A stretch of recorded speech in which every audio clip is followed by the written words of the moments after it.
obviously we did the rest of the backyard thing. And then eventually, you know, word got around about me because my videos were everywhere. And I assume I was contacting everybody like I did with you.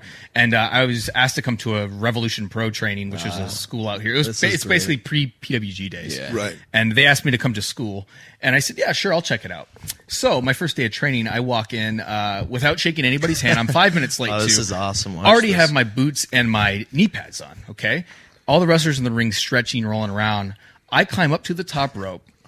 I go, move, get out of the way, get out of the way. Dude, Instead I swear. of shaking hands. Get out of the way, okay? Just 1 second, just get out of the way. Top rope. Everybody's like looking up at me going, this is important. This is important. Yeah. So I go to the top rope. I land a shooting star press. I land on my feet. And then I stick my hand out and I go, nice to meet you, Mr. BYWA. Mr. BYWA. Yeah, that's a true story. So right there. I mean, I got beat up that day, you know, obviously. But yeah, I came with Dustin Cutler was there. He's my we went there, the two of us, the first training together, and these guys. And was he young, walking up the ropes? No, ready to do that? You pulled him down. You're like, it's he mine. knew better. Dustin, I think, knew better, and he actually kind of had to protect me because I was just this arrogant little He dork. was an idiot back and then, I got beat up that day. And then Nick, did he come home and tell you all about it? You were probably like 10 at that point. Oh, yeah, I was. And he would come and teach me what he learned from the previous every trainings. time we 2 would for learn. 1 training. Yeah, it was basically a double day. Like me and Dustin would come home and we'd show our brothers, Mal, Nick, and then Brandon. If I was training, I'd be pissed.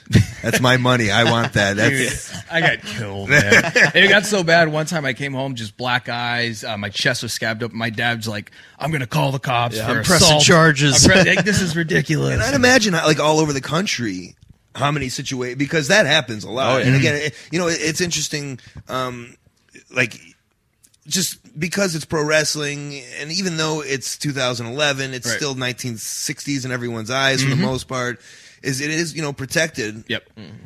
And, you have to, it's almost like, I don't know, like if you want to learn woodworking, I can come and show you how to, cut a wood. But if you want to be a magician, I'm not just going to show you my magic trick. So exactly. Show them the secret. It's to just how many schools there are and how many people I'm sure get the fuck kicked out of them. Oh, yeah. And what, like, the ratio of parents wanting to sue and kids going like, no, you can't. I'm sure it happens a lot. Yeah. And I had to literally talk my dad out of it many times.